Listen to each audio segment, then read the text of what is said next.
Welcome to Daily Wisdom, Walking the Path with the Buddha, a podcast shared by David Roylance. This podcast is dedicated to guiding you to completely eliminate the discontent mind and the suffering it causes by attaining enlightenment. Learn and practice the teachings of Gotama Buddha that will guide you to fully attain a peaceful, calm, serene, and content mind with joy.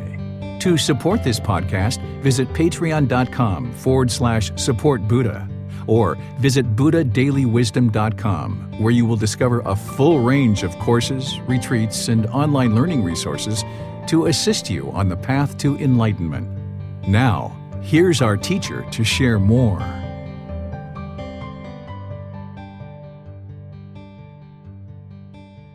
Hello everyone, this is David. I'm sharing with you some unique content today. This is an interview by Dr. Sherrill Sellman.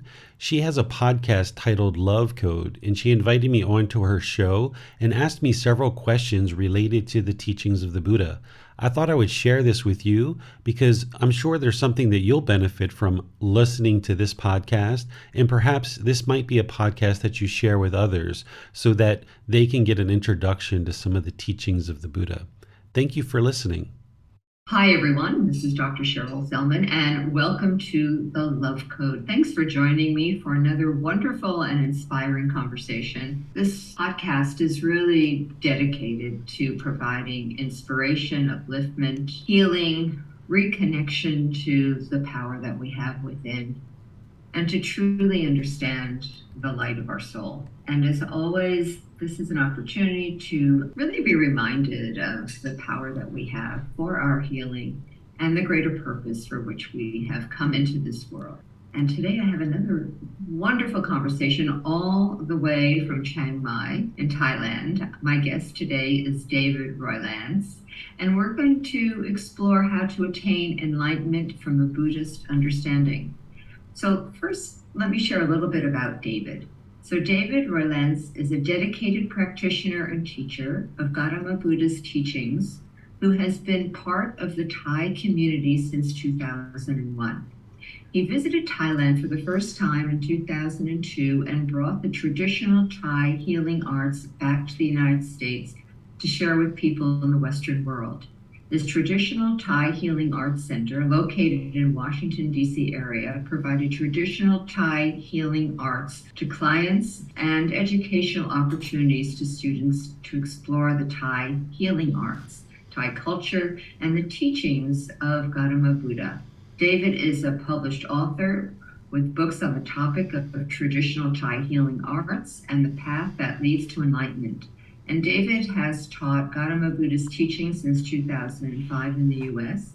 In 2015, he closed his businesses and relocated to Chiang Mai, Thailand, to be closer to the Thai culture and the Thai community of Buddhist practitioners. David shares Gotama Buddha's teachings with household practitioners and ordained practitioners in Chiang Mai and around the world through courses, retreats, and special events, providing guidance to help people attain enlightenment, a peaceful, calm, serene, and content mind with joy. So it's my great pleasure to welcome David to the show today. So David, thank you for being on the Love Code all the way from Chiang Mai, Thailand. Well, thank you. Pleased to be here. I appreciate the invitation. And I'm so glad we were able to connect with you. I came across you. I don't even know how I found you. You know, it's one of these destined connections. I was somewhere on the internet. You came across my path, and I was fascinated by what you're doing and really the depth of work you're doing and the teachings that you're sharing. You're very committed to this path, I can tell. So I thought it would be a great opportunity to talk about the Buddhist teachings, to really share the wisdom within this tradition of Buddhism. And I always like to start by asking my guests a bit about their own personal journey that brought you to this path and ultimately brought you to what you're doing here in Thailand. Sure, I'd be pleased to share that with you. So I was born in Washington, D.C., and I grew up in southern Maryland, which is in the United States of America. And I grew up in a very turbulent household with a lot of difficulties, a lot of problems, not really much parental guidance. And I really struggled. Through that struggle, I always encountered significant problems in relationships, and I didn't understand why the people that were supposed to love me treated me the way that they did, and why our family wasn't more peaceful and more loving. And as I grew, I got into all kinds of trouble and eventually ended up, for one reason or another, started spending a lot of time around Asian people, like Filipino people, Vietnamese, Korean, Chinese, Indonesian, different countries in Asia, even though I was living in the United States. And people always mentioned to me that I would really probably get along well with Thai people if I ever met Thai people. And at that time, I didn't even know what Thailand was. I thought they were really talking about Taiwan. I was like, you mean Taiwan? What do you mean Thailand? They're like, no, if you ever go to Thailand or you meet Thai people, you'd really probably like it there. So not too long after that, I met somebody from Thailand, and I was like, it's a real place because here's somebody from Thailand. And I ended up coming to Thailand in 2002, and I opened my eyes to a completely different life that I'd always kind of craved or desired, but I didn't know that it existed, and I didn't know where to find it. And truthfully, once I came into Thailand, I didn't really know what I had found. I just started to observe that things were very different in Thailand than they were growing up in America. I was taught all throughout life that it was money and cars and possessions and lots of relationships and prestige and really high job title. All these things would bring happiness. And by the time I got to Thailand, I had already pretty much had those things, but I didn't have the peacefulness. I didn't have the joy or the contentedness in mind. I also didn't have the understanding of how to develop healthy relationships. But what I saw in Thailand is I saw families that pretty much had very little, but they were very happy. They were very peaceful. They were very content, very loving, very helpful to each other. So I had kind of discovered something in Thailand, but I didn't know what it was at that time. I thought it was Thai massage and the Thai healing arts. So that's what I brought back to America to share with people. And as I was sharing this in the local community and helping people receive Thai massage sessions, which is a very unique type of massage, people started asking to learn Thai massage. And when I started being interested to teach it because people were asking for it, I knew that it wasn't just a technique, it was a part of a culture, and that culture of Thailand was really informed by Buddhist teachings. You know, Buddhist teachings are the roots of everything in Thailand. So as I was starting to teach Thai massage, I was teaching Thai culture and Buddhism. Students were signing up for Thai massage classes, but they were also receiving this other education in Buddhism. And what I noticed is they were coming back more and more for the massage, of course, and the massage education, but they were very interested in Buddhism, which required me to then get more and more into understanding Buddhism myself so that I could then share it with the students. And ultimately, I had decided very early on in about 2005, 2007, that I would be living in Thailand long term, that US wasn't a permanent thing for me. So in 2015, that was the final move to Thailand. But this time of being in Thailand starting in 2015 and observing firsthand on a long-term basis of how the Thai people interact in their country and in their society. Because prior to that, I was just coming for 2 weeks here, 4 weeks there, going back and forth. I wasn't really fully engrossed into the culture and into living here the way that I started in 2015. And through learning the Buddhist teachings, you're able to completely eliminate all discontent feelings like sadness, anger, frustration, irritation, annoyance, guilt, shame, fear, boredom, loneliness, and all these other discontent feelings. And through going through training and understanding the Buddhist teachings and training the mind, you can observe that these feelings are gradually diminishing, and then eventually they become eliminated from the mind where you no longer experience those whatsoever. So this was the solution that I was looking for all these years, from as early as age 4, 6, 8. I was very interested in understanding how to live a better life and a peaceful life, and how to have a loving family and healthy relationships. And it was the Buddhist teachings that helped me and allowed me to understand how to do that, and then observe the improvement to the condition of the mind and the condition of my life through learning, reflecting, and practicing the teachings. That's so interesting. So for people who don't know much about Thailand, tell us a little bit about it. It is a Buddhist culture. Yeah, so the surveys say that 95% or more of the people here consider themselves Buddhist. And Buddhism has kind of split into different schools and many different sects within those schools. But the original source teachings of Gotama Buddha, who lived over 2,500 years ago, are contained in what we call the Theravada tradition of Buddhist teachings. Theravada means teachings of the elders. And there's about 5 primary places that practice these, but they've really been spread all throughout the world. Of course, Sri Lanka, Myanmar, Thailand, Laos, Cambodia, and southern Vietnam are kind of like the real focal points of these teachings, but you really see these teachings all over the world because they've spread. And then there's other traditions of Buddhist teachings as well that have kind of gotten further and further away from what the Buddha actually taught. But here in Thailand, it's the largest population of Theravada Buddhist practitioners and teachers.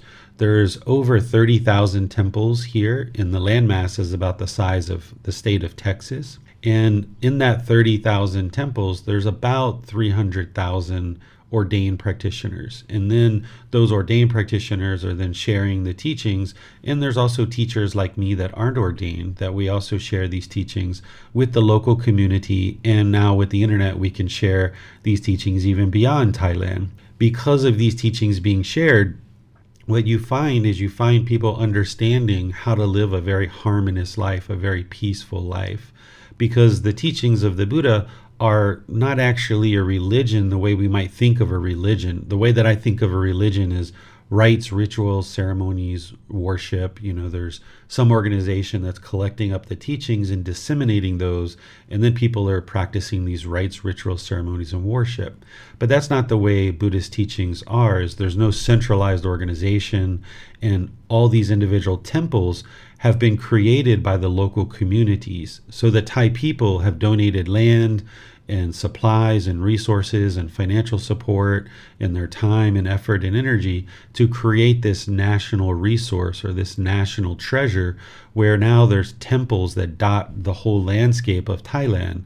So in Thailand, when somebody has difficulty with their husband or their wife or their children or problems in their career or whatever it is, rather than going to a psychiatrist or going to get medications or things like this, they go to the temple and they talk with people that understand these teachings as a way to gain wisdom of how to make wiser decisions and how to understand the world around us to then be able to live harmoniously with others.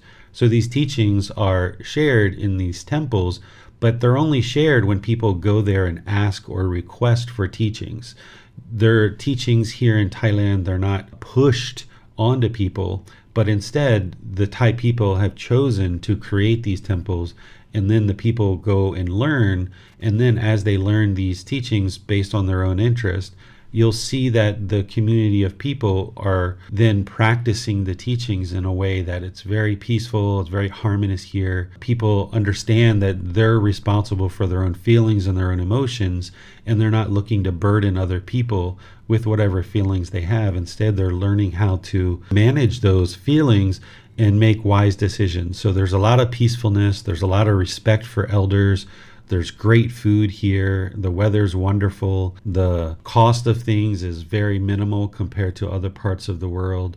You find that the Thai people are very service oriented and very interested in helping other people. You see a lot of camaraderie in communities where instead of one person judging another person and talking down and being arrogant and egotistical, what you see communities of people coming together, supporting each other and helping each other rather than trying to push each other down. They're all working together to kind of uplift the entire community. That's so inspiring, because Buddhism is more a way of how to be in the world. Unlike the Christian doctrine or other monotheistic religions, it's really not a religion, first of all. It's a way of how to find peace in your life, which can lead to deeper states of awareness and connection as we quiet the mind. So it's a very different understanding of how we can move through life, right? It's a very different way than in the Western world. In fact, there are 30,000 temples. I didn't know there were 30,000 temples, and they're all such amazing spaces for peace and healing. Whenever I've gone into a Buddhist temple, it's a place of great beauty. Yes, the way that I think about a Buddhist temple is it's really more of a community center where people gather in order to hold events. And yes, there's sharing of teachings if people request those, but there's other things that go on at temples as well. As you mentioned, I don't consider Buddhism to be a religion. It's really a way of life. And what the Buddha did is he didn't teach rites, rituals, and ceremonies that you believe and then you get some result when you die. Instead, what he did is he shared wisdom about what we call the natural laws of existence. He's explaining what's happening in the world in terms of how this natural law of Gama or karma is interacting in the world. And because of an unenlightened being's unawareness or lack of wisdom of the natural law of Gama, then we make decisions that are unwise and they produce unwholesome results. It's just like when we were growing up, we didn't understand the natural law of gravity. And because we didn't understand the natural law of gravity, we made unwise decisions. We didn't tie our shoes. We didn't look at the sidewalk. We didn't really know how to ride a bike, and we kept falling down. We kept hurting ourselves, or we knocked over a glass and spilled water or what have you. And we cried and we got discontent and we, really struggled and have difficulties in the world. But slowly but surely, as we aged, we gained wisdom of this natural law of gravity. And because of that, we started making wiser decisions about tying our shoes, about looking at surfaces that we walk on, about placing certain special objects in a location that they wouldn't be easily knocked over and broken. And because of this wisdom, our mind now awoke to this natural law of gravity, and we're able to make wiser decisions, and we're able to experience more wholesome outcomes. And with that lack of wisdom, we made unwise decisions that produced unwholesome outcomes. So what the Buddha is doing is he's sharing with you the wisdom of this natural law of Gama. It's not punishment and rewards. Instead, it's cause and effect, or action and result, that when we make certain decisions, there's going to be a certain result or a certain outcome. So when we understand this natural law of Gama, of cause and effect, then now we can make wise decisions that produce wholesome outcomes. So his teachings are independently verifiable. There's nothing that you believe in the Buddhist teachings. He's providing you wisdom that his mind awoke into these natural laws. And then when you learn that wisdom and you start understanding it and reflecting on it, independently verifying it, and then practicing it with the guidance of a teacher, as you gradually learn this wisdom, you can see the truth for yourself, that it's working to improve the condition of the mind, and your mind becomes more and more peaceful. And as you start making wiser decisions in the world, then you experience more wholesome outcomes. By eradicating the lack of wisdom, or what's called the ignorance or the unknowing of true reality, by eliminating this from the mind and arising wisdom in the mind, then we learn why we experience anger, why we experience sadness, why we experience the difficulties and struggles. And now, once we understand the why, now we can make wiser decisions based on this natural law and experience more wholesome outcomes. Buddhism is really an ancient way of doing psychotherapy in a sense, because it's teaching a path of how to find more peace in your life and how to navigate through life in a way that you can achieve more of a quality of well-being, of peace, flowing with life, rather than this struggle and pain that comes because we just don't really know how to deal with all the situations we find ourselves in. And, in the studies that I've done with mindfulness training and some of the Buddhist teachings, it's been very profound for me too, because it is allowing me to move more into a place of observing my responses, observing other people, less attachment to outcomes, trusting, just being more grateful in my life. There's so many things that I've learned over the years. So for people who don't know much about the story of Buddha, maybe you can share just, abbreviated version of who this man was and what a profound mission he brought to the planet. Sure. He was born over 2,500 years ago as Siddhartha Gautama, and he was born into a royal family in a region of the world that today we consider to be Nepal or Northeast India. That kind of region, that delineating line between Nepal and India didn't exist. It was just a region of different kingdoms. So he was born into this royal family and he was destined to become a king. But his father had gotten some advice at his birth that said that he would potentially be a spiritual leader, and his dad didn't like this. So his dad sequestered him into the palace and tried to kind of woo him into the ways of being a monarch. He gave him, wonderful food, lots of entertainment, amazing fabrics for his clothing, beautiful women bathing him, and all kinds of things that he would never be able to acquire any other way. So at the age of 29, he was about to become the king, and during his lifetime, you became the king at the age of 30, not when your father died. So your father kind of retired when you got to 30 and you became the king. So at the age of 29, the young Siddhartha Gautama realized that he had never been outside the palace and he was about to be the king and rule over these people. So against his father's wishes or knowledge, he went outside the palace and he started to observe things about the kingdom that he never was exposed to before. He saw an aging person, he saw a sick person, a dead person, and he saw this ascetic or this person who was working on experiencing a more peaceful life. So when he saw the aging person, he saw this discontentedness, this sadness, and this despair. Same thing with the sickly person. There are people that were around this person and very much in displeasure and despair. And then, of course, with the dead corpse, he didn't understand these things because his father never exposed him to people who were aging, sickly people, or a dead corpse. And he had this attendant with him, and he asked him, what is that? He's like, oh, that's an aging person. What is that? Oh, that's a sickly person. That's a dead person. And then Siddhartha Gautama saw this discontentedness, and he realized that he was going to be ruling over all this sadness and misery because he didn't see that in the palace that he was in.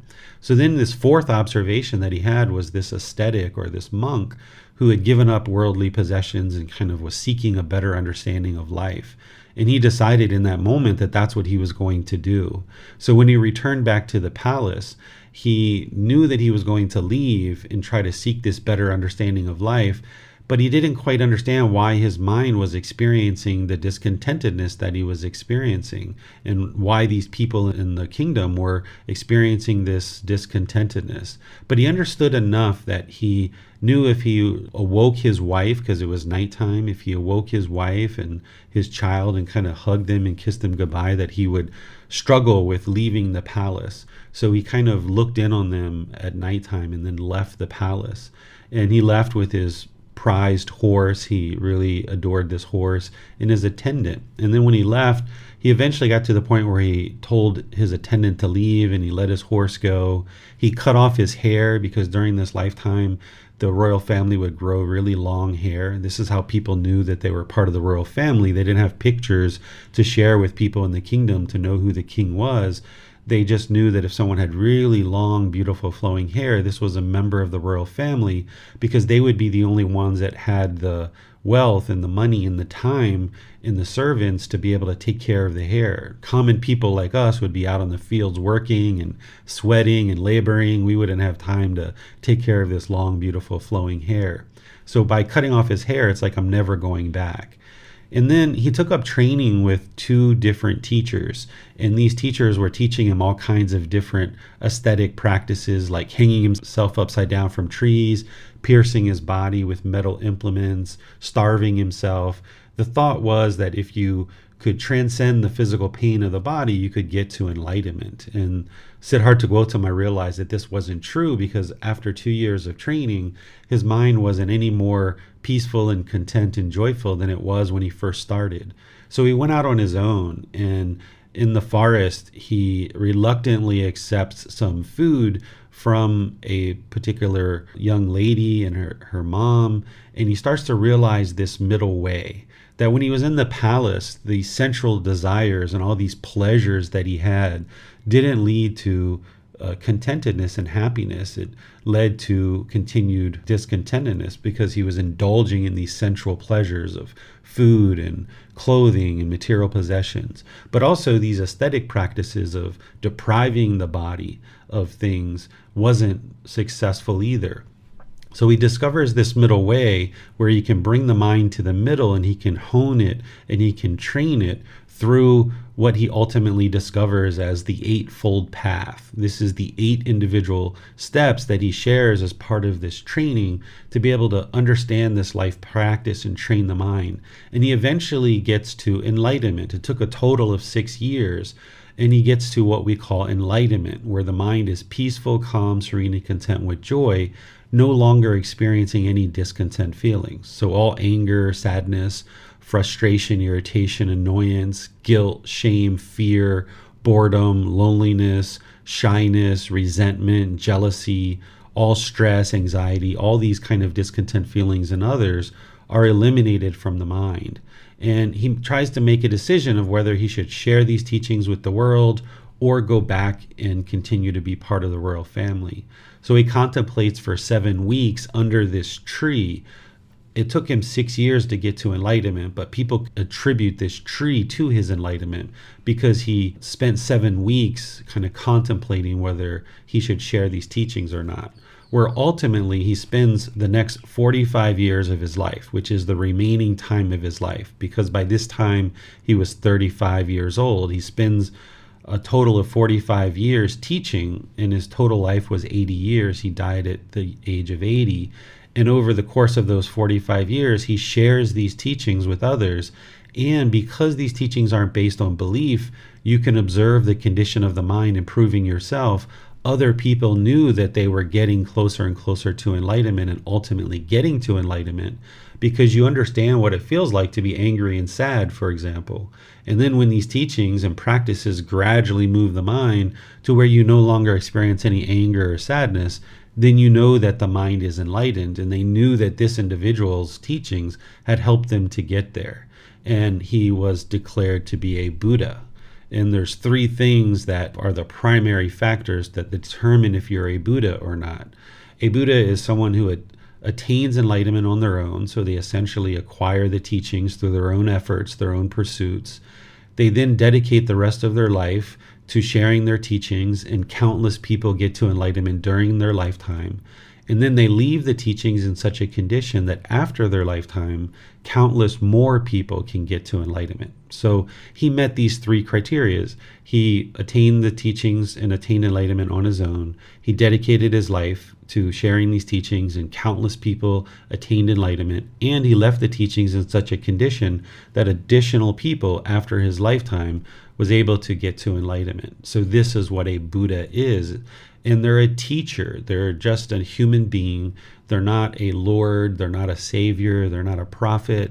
They're not a messenger of God or anything like this. They're a teacher who's sharing a path to train the mind, understanding the world around you, and get to this point where you've trained the mind so well that it no longer experiences discontent feelings. It is enlightened, and it experiences peace, calm, serenity, and contentedness with joy for the rest of your life, never again experiencing any discontent feelings. Well, that's certainly something that so many people in the world are looking for, right? This is where we're at right now. And I don't think it's ever changed really throughout history, that people are searching for peace. searching for a place of inner well-being, of calmness. And you have to train yourself to do that. Maybe in Thailand, it's different because the whole energy of Thailand is based on these precepts of Buddhism.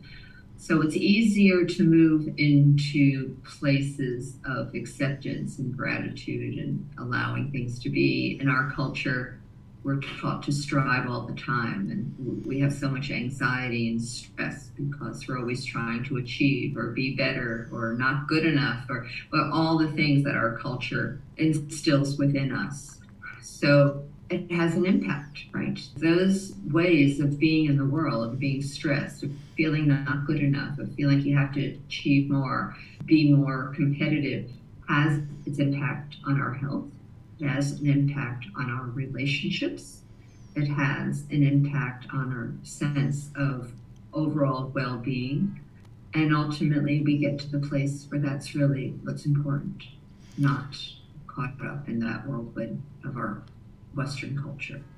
Yeah, what tends to happen with all beings, including human beings, is we learn behaviors from other beings, from other human beings. A squirrel learns how to be a big squirrel from other big squirrels, and small monkeys learn how to be a monkey from other big monkeys. So as human beings evolve and we grow up from infancy, we learn how to be human beings from other human beings. So if we're in a culture that is very stressful, lots of anxiety, lots of anger, lots of hatred, lots of greed or things like this is what we tend to conform to, because we see what's going on around us and we kind of conform and adopt those same practices.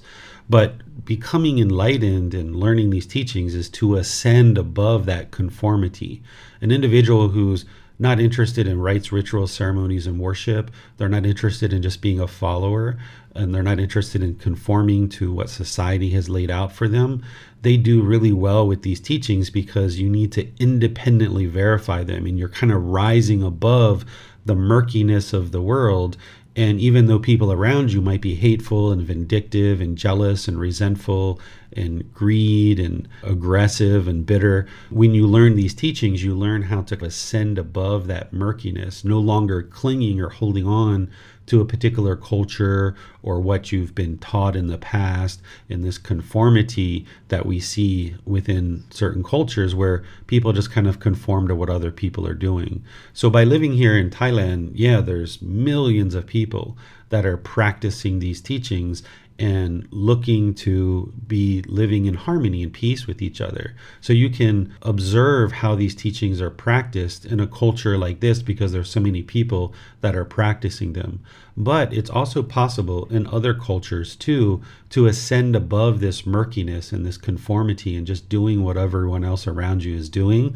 Because if you realize that what you're currently doing is leading to stress and anxiety and difficulties in life, then you know what you're doing isn't working. And if you're looking for something new, rather than doing what you've been doing in the past, if you're looking for this better way of life that is well tested, it's been in the world for over 2,500 years, and it's been here in Thailand for over 800 to 1,200 years, it's well tested and well proven, then by learning the teachings of the Buddha and incorporating them into your life, you can ascend above this murkiness of the world and go beyond this anxiety and stress and difficulties that you experience, and you'll be able to see how you can cultivate a mind and a life that is very peaceful and joyful.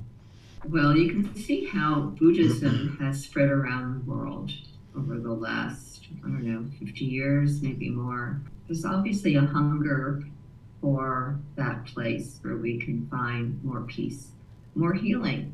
Our mind is quiet when our emotions are calm. We support the body in its ability to heal as well physically, which is an essential component of healing from any condition, any health condition. You have to quiet the mind, and you have to let go of your anger and your resentment and all the emotions that disturb peace. There's just so much happening around the world in Western worlds now. The Buddhist teachings have come to the West a lot. Not everyone can go to Thailand or to Laos or to Vietnam or to Bhutan or whatever. So this teachings has really been spreading. Look what you're doing. You're in Thailand and you are giving teachings every day to anyone, anywhere in the world. Yeah, with the internet nowadays, we can share these teachings all over the world. So I do live classes online 3 times a week. I do in-person classes here in Thailand, and I also travel around. I have books that I give away for free. I have podcast, YouTube channel, Facebook group, all these different things.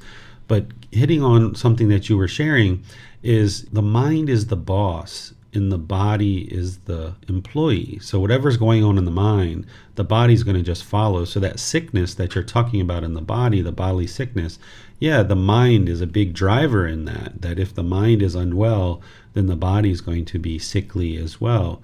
So this emergence and this sharing of things like meditation and other teachings of the Buddha throughout the world is having a real impact, because people can see that, yeah, when I meditate, my mind is more calm. And when my mind is more calm, I make better decisions in life.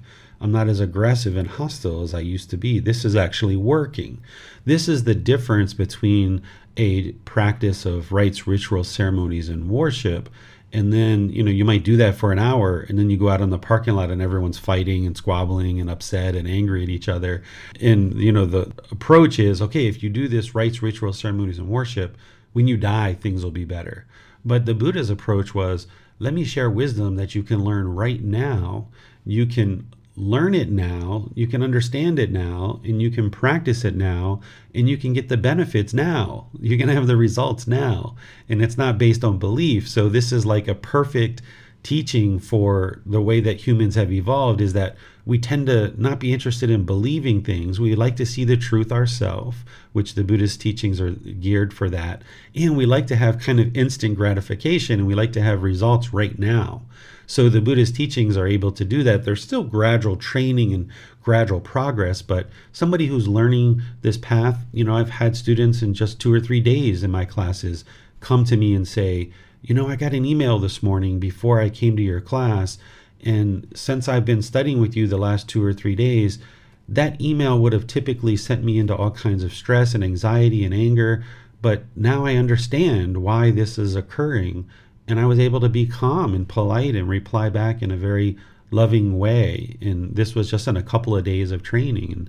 And, I've had people that in a couple of days or a couple of weeks, they report about the real improvements to the condition of their mind through reading the book or listening to the podcast or watching the YouTube channel or attending the live classes that I teach either online or in person. So if somebody is interested in improving the condition of the mind in their life, the Buddhist teachings are ideal for that. And more people are starting to see that, with meditation being integrated into schools.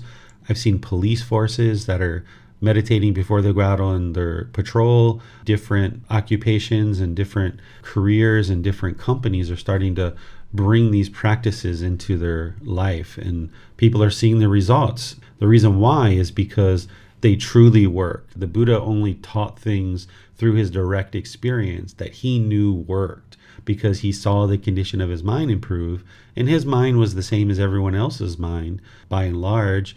So what worked for him to get to this peaceful and joyful mind is going to work for other people too. So when you go back to the words of the Buddha, there's a lot of different teachings out there that share that they are Buddhist teachings, but what you need to get to is what's called the words of the Buddha. And this is the book series that I wrote. It's called The Words of the Buddha, The Path to Enlightenment, Revealing the Hidden. And there's 13 books.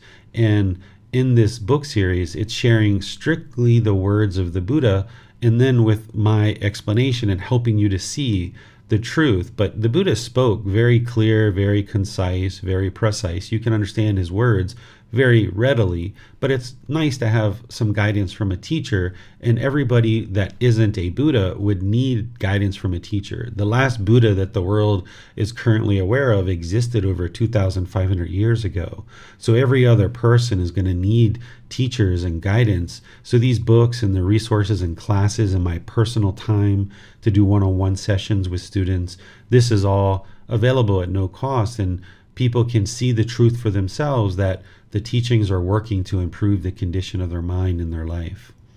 Well, it's obvious that you really are embodying this path, David, because you are passionate about sharing the wisdom and tools to find a peaceful mind. But you're also providing all these amazing resources, and I guess you just do it by donation, right? I mean, you're not charging for these as such. So is that how you found a way to, continue the work you're doing? Is it through donations, or Yeah, if are you independently wealthy? I'm not independently wealthy. The students, if they would like, they're welcome to offer donations. I don't expect it. I don't require it. There's no time where I say, okay, now's the time to give me money. I never say anything like that. When I was in business in the past, I made plenty of money. The companies that I created made close to $1 million a year, and I drove amazing cars and had amazing houses and all kinds of motorcycles, and I was able to easily afford anything and anything that I was interested in getting. But then I realized that my mind was still discontent. It was still not peaceful. So I eliminated all of that. And that's not what you need to do in order to get to enlightenment, but I chose to let all that stuff go. And having discovered these teachings, or rediscovered them, I then decided I was going to dedicate the rest of my life to sharing these teachings, that I had the money, I had the cars, I had all the amazing stuff, and none of that led to complete satisfaction. So now I don't have aspirations to be a millionaire. I don't have aspirations to be famous or anything like that. I'm just interested in helping individuals who have an interest to improve the condition of their mind and their life. And I've set up in such a way that you're able to do that at no cost. So no matter where you live in the world, if you have an internet connection and or you would like to come to Thailand, you're welcome to do that. I can teach you online through personal guidance, through the classes that I teach, through the books and resources. Everything's offered at no cost. And then for people who are more fortunate, they will tend to make donations on a regular basis. And what that does is it allows me here in Thailand at a very minimal cost to buy food, water, clothing, have a little shelter and medical care if I ever need that. And then it allows me to also help people that can't afford to go out and buy expensive books or go to expensive retreats. Instead, people in small villages in Africa or India or Pakistan or Egypt or any places in the world, places like Syria and other places all throughout the world, they can download my books for free. They can attend the classes for free. They can get personal guidance for free at no cost. And the bit of donations that I get allows me to sustain my life and ensure that I can get the basic necessities that I need, because that's all I'm interested in. Clothing, food, water, shelter. If I need medical care, then I've got a little bit of funds to do that.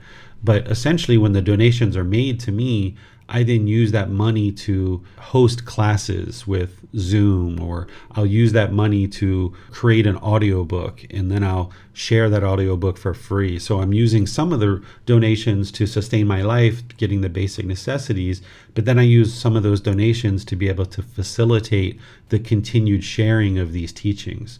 So everywhere that I teach, there's never a price, there's not a menu of services, there's not a requirement to pay anything. But if you would like to donate, you're welcome to. And some people choose to do that and some people don't. But my support and my guidance, my help, isn't contingent on whether somebody chooses to donate or not. Well, just like the Buddha and Buddhists, the followers of Buddha would just go to each home every day and be open to receiving whatever food or gifts that were given. But it's like you're doing that in modern day times. And then your needs are always met. When your needs are simple, first of all, it's easy to fulfill your needs. But there's something more, isn't there, David? It's like when you are open to be of service, you are provided for. It's like life takes care of you. You are receiving. You're in the flow. Whatever it is you want, you can bring into being. You can manifest into the physical to support you and your purpose in life. Yeah, this is the natural law of Gama, of cause and effect, or action and result. If whatever you put out, it's going to come back to you. So what I put out is I put out generosity, I put out loving kindness and compassion and an interest to help people. And I do this without any expectation of anything in return. And then what tends to happen is people choose to share with me, and they are generous with me, and they're loving and kind and compassionate with me. And, they decide to share at different times. And this provides for the basic needs, because I don't have this craving or this desire to have the latest, greatest pair of shoes, the latest, greatest clothing, the latest, greatest phone, and things like this. My expenses are very minimal. I can survive on about $1,500 to $2,000 a month.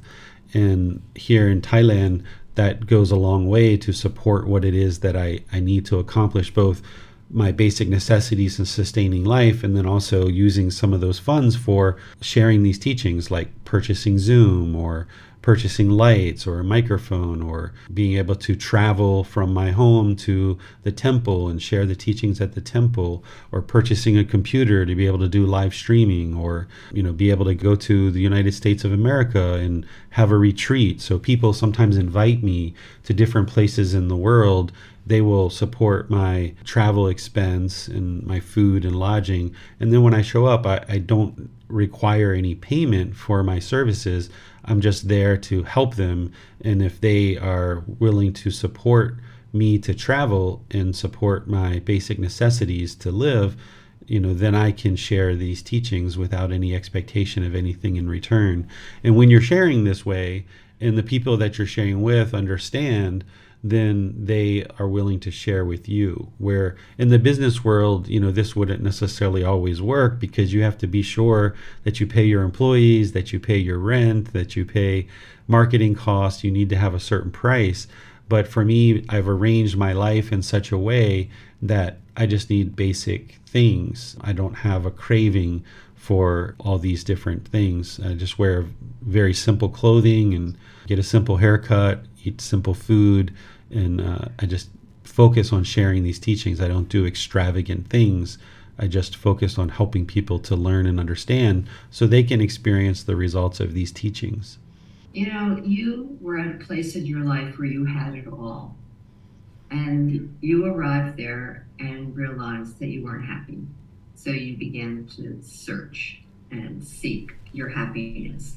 Do you think that for people here in the Western world, that's an experience people have to go through? It's like they have to strive to get their degrees and make more money and, go through the achievement cycle to discover that that isn't what really brings happiness. What they're searching for by trying to accomplish and achieve and attain is not going to give them what they want. So do you think that that's part of why our culture's set up like this, to get us to the point where we can have so much and still be miserable and unhappy inside? I don't think it's set up that way intentionally. I think it's just become that because there's so much craving and desire in the mind, this mental longing and strong eagerness for material possessions or wealth or fame, fortune, these kind of things, that's what people conform to because that's what they see around them. And we've been taught in Western culture that these are the things that bring happiness. And for somebody like me that reached that and having all those material possessions, and then I realized my mind still wasn't peaceful, that's what motivated me, among other things, to then go in this direction. But not everybody's going to have that same experience. So if somebody decides to learn from the example of the Buddha, for example, he was a king. He was going to become a king. He was a prince destined to become a king. He had everything in the world, but yet he decided that that wasn't what he needed in order to achieve peacefulness.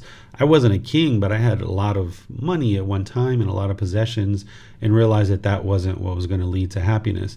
You can actually have possessions and have a career and have children and all these things and still live a peaceful and joyful life. You just need to learn the wisdom of how to do that. So there's people like me and others who choose to live a very simple life, and we find that this is our way of getting to peacefulness and joy. And then through our discovery of the teachings of the natural laws of existence, we can then share those teachings with people like you and others who maybe have a career and who do charge prices and do have children or possessions. There's ways for you to have these things and still get to peacefulness and joy when you understand the teachings and how to practice them. So as long as someone continues to believe that its material possessions is going to lead to happiness, they'll continue to experience discontent feelings because there's no external object that's going to bring lasting fulfillment and lasting satisfaction. So if you learn that and that's all you're exposed to in your culture, then you're stuck in this cycle of just continuing to want more and more and more and acquire more and more and more and more and more and more. And eventually you might come to the conclusion that none of this stuff is creating lasting satisfaction.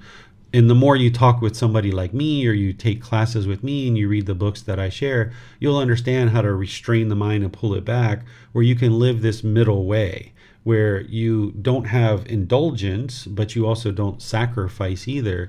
You live this middle way where you have the things that you need and you can live a peaceful and joyful life as long as the mind's not chasing after its wants and its desires. Because as long as the mind keeps chasing after things, it'll never be content because it keeps wanting more and more and more and more and more. So it's possible to live in a Western world and have these different things that you need in your life and live a wonderful life with a husband, a wife, or children, or have a business or partners and different things like this. It's possible to make money and still get to enlightenment. So these things are all possible. A person needs to understand the wisdom of how to do that and then be able to implement it in their life with guidance and see how to do it and that it actually is working. A Buddhist teacher isn't or shouldn't be telling you what to do in your life. We shouldn't be making decisions for you. Instead, we're just providing you the guidance of the Buddhist teachings, and then you independently verify those teachings and you make your own decisions. It's oftentimes students will come to me and they'll say, okay, David, I've got this decision or this decision. Which one should I take? And I say, I'm not here to make decisions for you. I can share teachings with you that apply to the decision that you're about to make, but then you need to make the decision for yourself. So a Buddhist teacher should be essentially like a life coach, but we're not charging a fee, and everything that we share is based on the wisdom of these natural laws of existence. And then you cultivate the wisdom in your mind to make wise decisions on your own. That's what this path is all about, is cultivating wisdom and being a wise decision maker so that you can make decisions on your own. If I always made decisions for students, they would be attached to me and they'd have to come to me for every single decision. That's not what I'm interested in having happen, and that's not what leads to enlightenment. But by sharing wisdom and having the student independently verify that and cultivate their own wisdom, now they can independently make all the most wonderful decisions with wisdom that lead to wholesome outcomes.